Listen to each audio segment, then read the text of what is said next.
mari kita berdoa. Bapa, kami mengucap syukur Tuhan atas waktu, masa yang Kau berikan kepada kami Tuhan.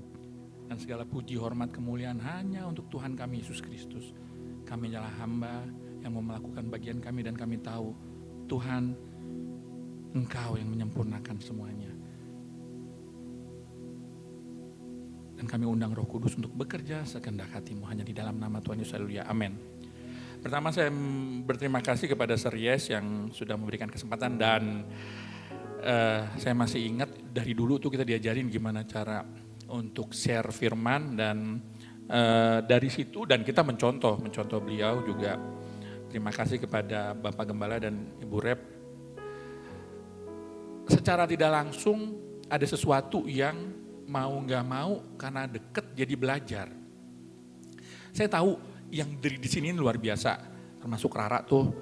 Mama saya tuh kalau ngomong Rara, itu dia luar biasa loh, hebat banget. Tapi suaranya kok bisa kenceng gitu terus ya dari awal sampai akhir. Nggak tahu masih gitu.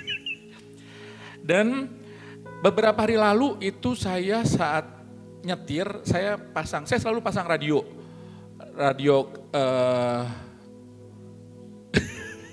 RPK kebetulan kemarin. Dan saat itu yang muncul itu tiba-tiba khotbah mengenai Natal. Dan lucunya pendeta itu malah protes, tapi protesnya bagus. Bahwa saat ini gereja-gereja kalau kasih kesempatan kepada pendeta untuk khotbah di saat Natal, itu lebih banyak pestanya, jadi dikasih waktu untuk khotbahnya biasanya minimal itu. Dan dia bilang malah sebenarnya kita harus membagikan Tuhan Yesus. Dan itu yang membuat saya, ini Natal dan saya berusaha untuk apa sih Tuhan Yesus buat saya, bagaimana saya mencarinya. Dan saat itu juga saya dapat kata-kata lampin. Lalu saya pulang ke rumah dan saya buka dan saya dapatkan di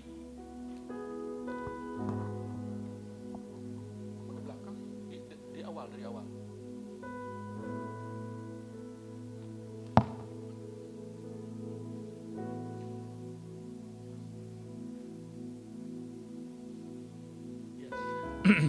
Saya kasih judul untuk kita mencari Tuhan karena benar-benar saat ini saya sendiri dalam setiap waktu, setiap keadaan saya sering Tuhan ini apa? Tuhan harus bagaimana? Dan saya dapat di Lukas 2 ayat 12. Slide. Lukas 2 ayat 12. Dan inilah tandanya bagimu, kamu akan menjumpai seorang bayi dibungkus dengan lampin dan terbaring di dalam palungan. Saya dapat kata-kata ini. Ini kata yang malaikat datang muncul pada gembala-gembala dan gembala-gembala itu ketakutan awalnya. Terus kemudian malaikat itu ngomong jangan takut karena kalian akan bertemu dengan kebahagiaan, yaitu juru selamat. Dan tandanya adalah dibungkus lampin dan terbaring di dalam palungan. Ini yang dari awal saya, Tuhan apa nih? Apa? Lalu lampin saya cari. Slide. Nah, keadaan ini adalah saat di mana Yusuf membawa Maria, karena saat itu Kaisar Agustus menyuruh pendaftaran. Semua orang-orang Israel disuruh kembali ke tempatnya untuk pendaftaran. Di mana karena Yusuf ini adalah keturunan Daud, maka ia harus kembali ke Bethlehem, di mana itu adalah kota Daud. Dan saat itu Maria di dalam keadaan hamil tua.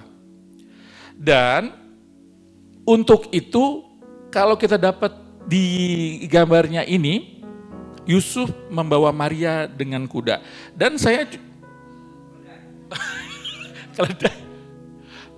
juga pas nggak tahu gimana pas menyiapkan ini saya iseng-iseng nonton The Chosen. The Chosen itu juga ada part yang Yusuf membawa Maria ke Bethlehem. Lalu Persis saat saya melihat di Chosen itu, saya langsung terbayang dengan pasien saya. Beberapa pasien saya dalam kehamilan tua itu, saya suruh kontrolnya paling lambat sekali seminggu.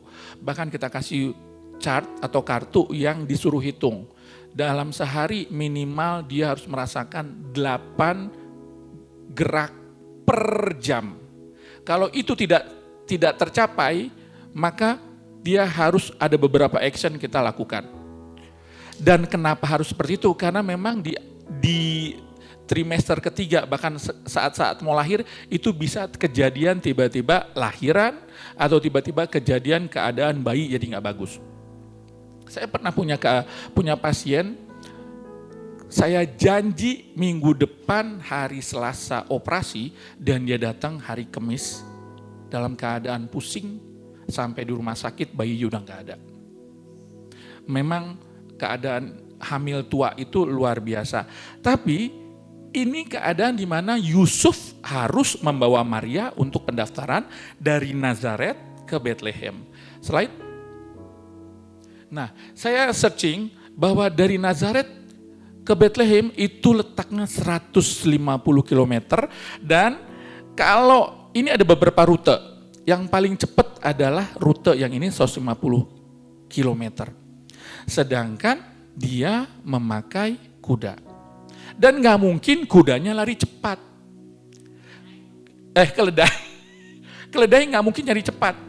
Dan saya cari bahwa paling-paling dia perjalanannya sekitar 4 mil per hours. Yaitu sekitar 6 sampai 7 jam, 7 km per jam. Jadi hitungannya kalau tanpa istirahat itu 25 jam. Dan gak mungkin tanpa istirahat. Sehingga dia itu walaupun naik keledai itu jalannya gak smooth loh. Gak seperti kita naik tol. Dia kletek. Bayangkan saat semalam saya baru pulang dari tempat saudara saya, itu kakak ipar saya itu Manado. Jadi makanannya sambalnya minta ampun. Dan pulang itu saya sakit perut. Saya bawa mobil, tapi sakit perut itu benar-benar tuh rasanya riuh rendah, dan sampai ke rumah masuk parkir. Sementara mama saya itu kan sekarang pakai tongkat. Jadi saya suruh si Mbak, udah temenin mamanya, saya langsung ke WC karena nggak tahan. Saya ngebayang bagaimana seorang ibu hamil tua naik keledai 150 km. Itu perut, itu walaupun di situ ada air ketuban yang teorinya melindungi bayi, tapi ibunya sendiri dalam keadaan perut tuh ya, pinggangnya itu ke depan karena hamil itu selalu berat. Dan dia duduk di keledai dan keledainya kletek. Kebayang itu Maria menikmati 150 km. Dan pasti capek. Bukan cuma capek. 150 km zaman dulu enggak ada yang namanya Indomaret untuk kita beli minum, kita beli makan. Sehingga dia harus siapin tuh makanan. Dia siapin minuman. Dan dengan satu keledai seberapa banyak kita bisa bawa minuman. Dan saya rasa di dalam perjalanan kemungkinan besar dia kehabisan air. Dan persis di Chosen itu benar-benar kehabisan air. Saya berpikir, wah luar biasa loh. Tuhan memilih Maria bukan hanya seorang perawan suci hamil, itu tanda tanya luar biasa buat orang sekitar. Tapi dia juga mengandung proses persalinannya juga. Itu luar biasa, tapi Tuhan pilih dia. Dan yang saya lihat di film Chosen itu, Maria gak pernah ngeluh loh. Maria gak pernah ngeluh. Di dalam perjalanan itu. Dan firman Tuhan mengatakan, persis sampai ke Bethlehem, maka waktunya bersalin. Sampai ke Bethlehem, persis dia masanya kemudian rahim itu kontraksi. Dan rahim kontraksi itu tuh mulainya lama dan semakin lama semakin kerap. Sampai saatnya lengkap maka dia harus mengejan. Bayangkan seorang wanita baru berjalan 150 km dan saat sampai ke situ harus bersalin. Dan yang lebih hebat lagi, nggak ada kamar penginapan. Saya rasa Yusuf bukan orang miskin karena dia bekerja. Dia pasti mau ke Bethlehem, dia bawa uang untuk cari penginapan. Tapi nggak ada penginapannya.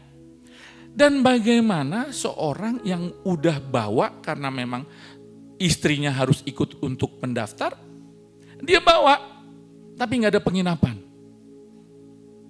Dan dia harus melahirkan di kandang domba. Dan saya baca ada beberapa literatur memang di dalam cave, pakai bahasa Inggris, di dalam gua. Jadi persis slide, ya saya dapat gambar ini. Benar-benar dia katanya di dalam gua di belakang penginapan. Dan ini palungan, jangan ke palungan dulu, Lampin. Jadi gua itu harus dibersihin. Nggak mungkin dia bisa dengan membiarkan bayinya lahir di situ, terus kemudian biar aja dengan kandang domba itu pasti banyak kotoran, banyak bekas makan. Makanan juga jerami-jerami yang sudah sisa itu pasti baunya lain, sehingga dibersihin dulu. Dia dalam proses bersalin, tapi dia harus beresin. Dia bersihin. Dan jangan-jangan di situ nggak ada makanan. Sementara saya selalu kalau pasien saya mau bersalin normal, saya sudah bilang ke bapaknya dari mulai 8 bulan, siapin sudah ada susu. Susu saya bilang biar gampang, susu ultra. Bawain 2, kemudian aqua, dan ada roti. Dan setiap makan, setiap dia datang mulai pembukaan, saya selalu bilang, apa dia mau beliin. Karena orang tuh bersalin tuh mules boro-boro makan. Kalau dia nggak mau, nggak akan dimakan. Tapi kalau untuk susu, saya akan paksa di depan saya. Iya, slide. Iya, lampin, apa sih lampin? Lampin itu adalah satu popok. Kalau saya baca di sini dari Kamus Besar Bahasa Indonesia, kain popok bayi yang pertama. Yang kedua adalah bebat bayi untuk membebat supaya badannya lurus. Yang ketiga untuk lapis atau alas. Jadi popok itu ada 2, ada yang untuk membebat, ada yang untuk di celana, seperti celana. Jadi tujuannya itu untuk kotoran. Slide. Tapi saya dapatkan arti lampin apa sih? Saya dapatkan gini, bahwa proses apapun yang dialami Maria saat harus Yesus bersalin, dalam keadaan apapun situasinya. Karena perjalanan jauh. Dan seperti tadi karena saya seorang dokter kandungan, bahwa umur kehamilan tua itu bisa terjadi emergensi. Tapi Maria orang yang Tuhan pilih. Dan saat pertama kali malaikat datang ke Maria, malaikat bilang, diberkatilah engkau. Tapi berkatnya apa? Ini loh salah satu berkatnya. Perjalanan dia untuk melahirkan begitu luar biasa. Dan saat dia bersalin, karena dia dapatnya tempatnya itu di kandang domba, nggak mungkin ada kain, nggak mungkin ada kursi. Jadi memang kain lampin itu Maria udah siapin buat bayinya. Karena dia tahu mau menjelang persalinan, disiapin. Dan saatnya udah bersalin, ada yang untuk membersihkan, ada yang untuk membebat, ada yang untuk menyelimuti. Itu lampin. Dan satu itu untuk tegak. Dan artinya adalah gini, saya dapatkan arti lampin untuk saya. Karena saya selalu, untuk saya apa sih Tuhan? Apapun situasimu, apapun keadaan yang harus kamu terima, kamu alami. Karena kamu pilihan Tuhan, jalani. Jalani separah apapun. Karena Tuhan sudah siapkan lampin untuk kamu. Saya percaya sekali apapun saat ini yang saya harus jalani, pasien rame, pasien sepi, pasien gawat, saya percaya ini. Keadaan keluarga yang tanda tanya, dan keadaan Elim yang saat ini, saya percaya sekali, entah cara Tuhan gimana, Tuhan siapkan lampin itu, walaupun saya belum tahu. Dan fungsi lampin itu adalah untuk bikin tegak, bayi itu tegak. Ada beberapa profesor anak, ini sampai membuat penelitian mengenai saat bayi baru lahir, itu didiemin aja atau bagusnya dibikin tegak. Tapi ternyata didapatkan saat bayi dibiarin dia akan meringkuk. Dan itu membuat keadaan tidak bagus pada perkembangannya. Sehingga lampin ini memang dari zaman dahulu ada, tapi membawa kebaikan sehingga membuat tegak. Yang artinya adalah Tuhan tidak akan biarkan kita, apapun keadaan kita akan membuat terjadi sesuatu yang buruk. Karena Tuhan pasti membuat kita akan tegak. Bahkan bukan hanya tegak, tapi kita akan berjalan naik. Karena itu bagi kita orang-orang yang memang dipilih Tuhan. Tapi ada satu lagi yang saya dapatkan lampin. Karena ini disiapkan. Saat Maria pertama kali didatangi malaikat, dia dikatakan dia akan hamil. Dan saat Yusuf tahu dia hamil, dia mau menceraikannya. Diam-diam, tapi kemudian malaikat datang. Jadi dari saat mereka menikah sampai dengan saat persalinan itu belum 9 bulan. Perkenalan untuk benar-benar berumah tangga itu nggak sampai 9 bulan. Saya tahu di sini beberapa sudah menikah dan menikmati sesungguhnya siapa pasangannya dan terkaget-kaget. Tapi Yusuf, Maria harus berjalan 150 km dan mereka berdua bersama. Mempersiapkan, memang dia harus mendaftar ke Bethlehem. Tapi persiapan perjalanan itu dari air, dari makanan, keledai. Itu mereka berdua menyiapkan, walaupun tetap di dalam perjalanan itu sulit. Ini yang saya dapat, harus ada unity. Di dalam kita melakukan bagian kita adalah pilihan Tuhan. Yuk, kita unity. Itu artinya lampin buat saya. Dan lampin ini, saya nggak tahu, dapatnya saya lampin. Tapi di firman Tuhan ini ada dua. Ada dua tanda, yaitu lampin dan terbaring di palungan. Slide. Terbaring di palungan. Palungan itu apa sih? Palungan itu adalah satu wadah, tempat ditaruh air, ditaruh makanan. Untuk makanannya binatang-binatang. Domba iya, sapi iya, kuda, burung, dan sebagainya. Itu arti dari palungan. Tetapi saya mendapatkan satu yang luar biasa karena saya juga belajar dari guru kita bahwa kata pertama yang ada di Alkitab itu artinya. Dan saya dapatkan di Alkitab slide. Nah ini gambar palungan, slide. Di Kejadian 24 ayat 20. Ini pertama kalinya ada muncul kata palungan di Alkitab. Kemudian segeralah dituangnya air yang dibuyungnya itu ke dalam palungan. Lalu berlarilah ia sekali lagi ke sumur untuk menimba air dan tibanyalah untuk semua unta orang itu. Ini adalah Ribka. Ini keadaan di mana Abraham sudah menjadi tua dan Sarah sudah meninggal. Sehingga Dia ingin anaknya Ishak untuk menikah. Dan dia gak mau asal-asalan untuk menikahkan anaknya. Sehingga dipanggillah hambanya yang paling tua, yang berkuasa di atas tanahnya.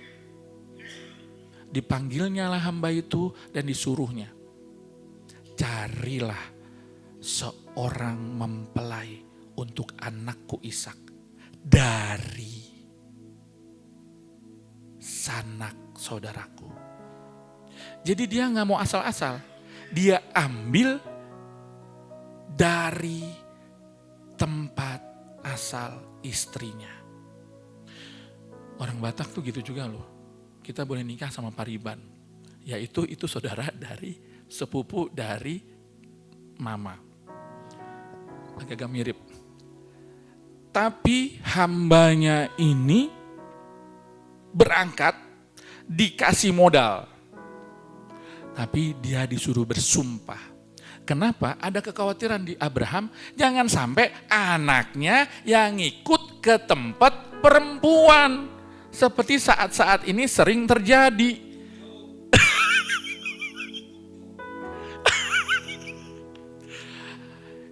Ini saya membagikan Alkitab. Saya tidak memakai penilaian pribadi. Tapi Alkitab mengatakan bahwa Abraham aja takut dan disuruh bersumpah hambanya itu, jangan sampai anak saya kau bawa ke tempat perempuan itu. Tapi harus perempuan itu datang.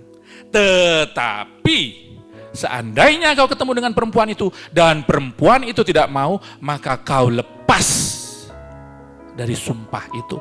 Itu perintah dari Abraham untuk hambanya. Dan hambanya sampai dipilih, kenapa?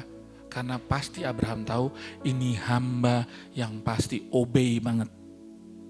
Yang pasti akan ikut perintah sekali, sampai dibilang di Alkitab bahwa hamba yang ini adalah yang berkuasa atas kepemilikan daripada Abraham. Dan hamba itu pergi. Slide. Dan saya dapetin gambar ini. Di sini ada Ribka yang perempuan yang sedang dia naro buyungnya itu, naro air ke palungan. Kemudian ada onta dan kemudian ada laki-laki, itulah hambanya. Jadi kita belajar dari peristiwa ini ada tiga yang harus kita pelajari. Yang pertama, onta. Apa sih onta itu? Onta adalah hewan yang bisa bertahan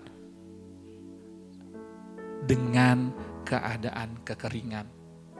Di padang pasir ada air enggak? Enggak ada. Tapi onta bisa bertahan. Kenapa? Nanti kita pelajari. Kemudian ada tokoh satu lagi, yaitu hamba dari Abraham. Ini adalah hamba yang sangat setia, yang sangat dipercayakan, bahkan harta-harta dari Abraham dipercayakan. Tapi saya dapat biar kita tidak menjadi hamba orang yang seperti ini. Dan ada Ribka. Ribka adalah calon mempelai. Kita pelajari dari onta, slide. Nah, unta itu bisa bertahan di padang rumput, teorinya mengatakan bisa sampai 7 bulan tanpa minum. 7 bulan tanpa minum. Bahkan tanpa makan. Hebat loh unta. Kenapa? Karena dia bisa menyimpan air begitu banyaknya dan dia bisa menyimpan sumber makanan. Onta bentuknya itu ada punuknya. Punuknya itu adalah tempat menyimpan lemak. Jadi selama ini ada yang bilang bahwa unta itu punuknya itu tempat air, itu salah. Itu adalah tempat dia taruh makanan, di situ bisa sampai 30 kilo lemak. Dan itu yang kemudian nanti dipakai bila dia masuk ke padang pasir yang jauh, itu sebagai sumber makanan. Dan yang hebat dan luar biasa, dan ini buat saya pas saya dapat pengertian ini, saya benar-benar Tuhan, aku mau ini. Unta itu menyimpan air luar biasa loh. Dia masuk ke sel darah. Saya sampai, kalau manusia sel darahnya tuh bulat. Kalau kemasukan air lebih dari porsinya, maka ia akan hancur karena dia gelembung. Tapi onta, darahnya itu tempat penyimpanan air. Dan onta itu, kalau dia lagi minum, dia bisa minum sampai 140 liter dalam waktu 20 menit. Dan ini yang saya harapkan ada sama saya dan sama anak-anak saya yang di Elim. Air ini bicara mengenai air hidup. Air ini bicara mengenai Tuhan itu sendiri. Seperti Tuhan menantikan di sumur wanita Samaria. Dan ia mengatakan, minumlah dariku, maka kau tidak akan haus. Kau akan dipuaskan. Ini yang buat saya juga,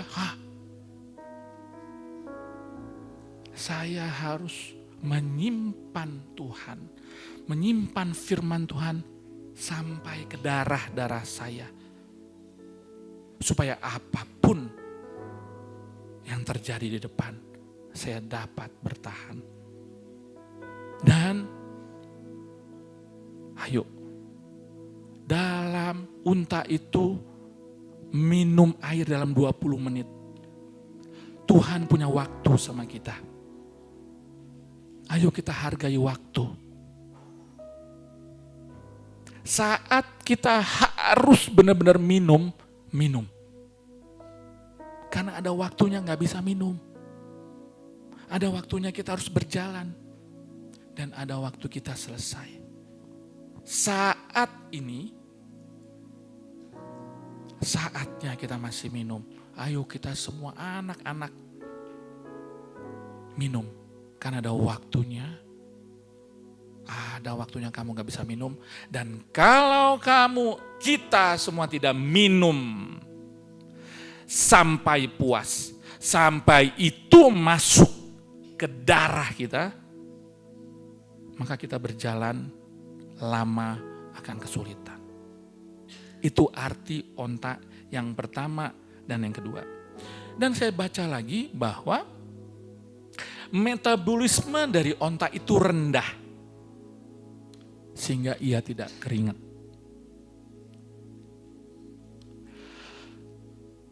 Ayo, kita jangan terlalu cepat untuk mengambil sikap.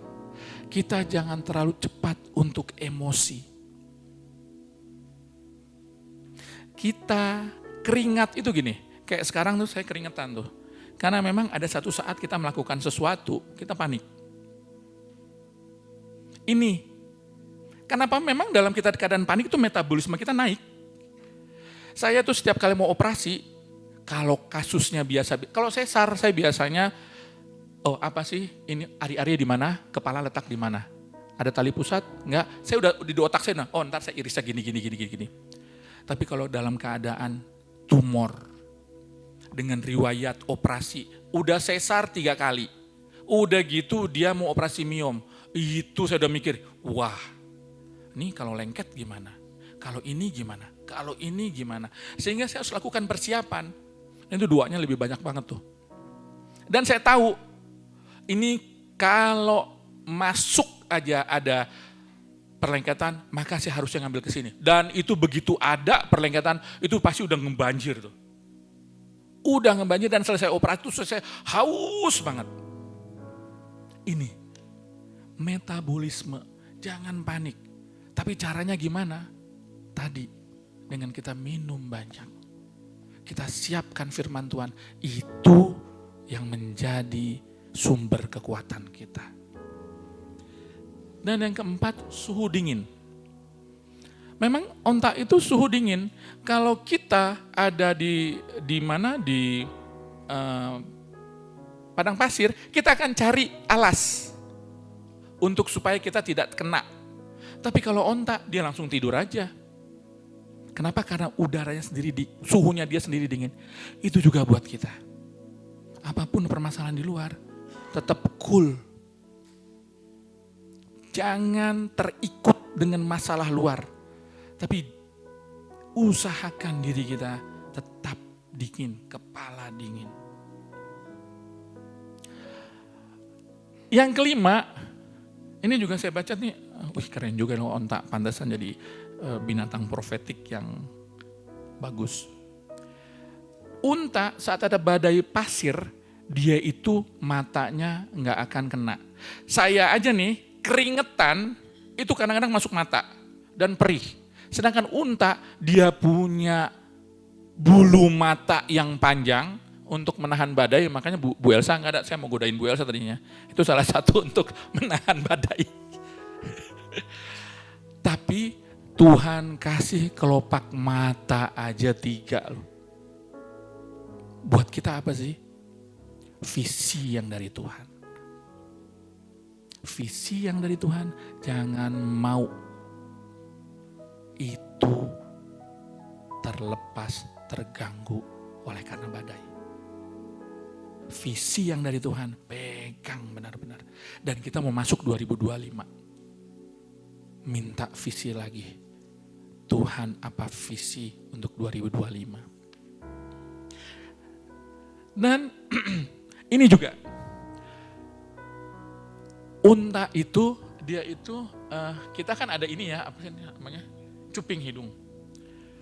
Unta itu cuping hidungnya yang kayak jendela kuatnya. Bisa nutup, sedangkan badai ada, ininya gak gerak. Ditutup benar-benar. Ini artinya apa sih? Saat apapun ada. Kalaupun ada tawaran-tawaran yang wangi luar biasa. Tapi kalau itu ujung-ujungnya jadi badai, jangan mau. Karena sering memang, termasuk terakhir ada pasien, dok, bisa nggak ya sesar gitu? Oh sebenarnya sesar buat saya lebih gampang daripada nunggu persalinan dan uangnya membawa hasil. Tapi saya nggak pernah mau.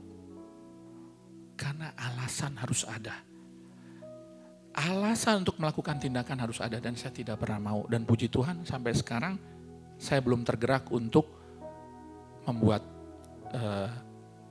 ikut dengan kemauan pasien. Dan sebelumnya ada satu lagi yang saya nggak ini. Di padang pasir itu ada kaktus kan.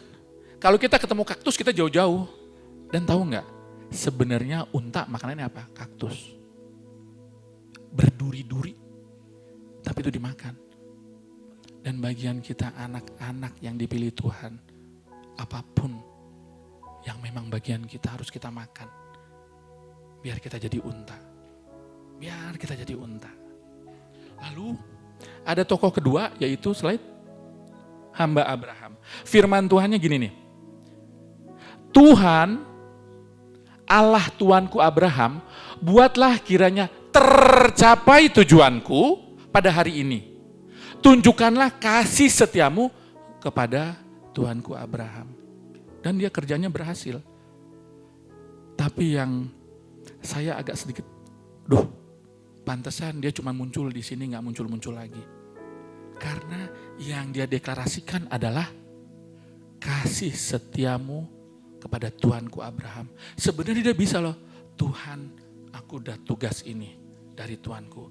Tapi kasih setiamu padaku membuat tugasku berhasil. Jadi jangan. Ini tokoh yang salah satu dari 3 yang memang saya belajar bahwa kita minta kasih setia Tuhan kepada kita. Bukan kepada orang-orang yang memang kita kenal, memang dia penuh dengan kasih setia Tuhan. Tapi kita juga harus ada. Slide selanjutnya, Ribka. Ribka ini, nah ini anak-anak. Ini anak-anak perempuan saya di Elim. Ayo kita berdoa, kita punya anak-anak seperti Ribka. Kenapa? Ribka ini siapa sih? Ribka ini calon mempelainya Ishak. Dan dia itu bukan orang Kanaan. Kanaan itu tanah yang kemudian menjadi Israel. Jadi bukan orang yang belum lahir baru. Camkan itu untuk kita semua. Biar kita menjadi Ribka di akhir zaman. Slide. Nah ini saya nggak tahu, saya harus bawa firman Tuhan ini. Anak gadis itu, si Ribka, sangat cantik parasnya, seorang perawan, belum pernah bersetubuh dengan laki-laki, ia turun ke mata air itu dan mengisi buyungnya, lalu kembali naik. Kemudian berlariah, hamba itu mendapatkannya serta berkata, tolong beri aku minum air sedikit dari buyungmu itu. Jawabnya, minumlah Tuhan. Maka segeralah diturunkannya buyung itu ke tangannya serta diberinya dia minum. Setelah ia selesai memberi hamba minum, berkatalah, baiklah, untuk unta-untamu juga aku timba air sampai semuanya puas minum. Kemudian segeralah dituangnya air yang di buyungnya ke dalam palungan, lalu beralihlah ia sekali lagi ke sumur untuk menimba air dan timbanya lah untuk semua unta orang itu. Slide. Nah, Ribka cantik parasnya, tapi nggak cukup cantik parasnya. Ia harus mempertahankan kekudusannya. Itu Ribka.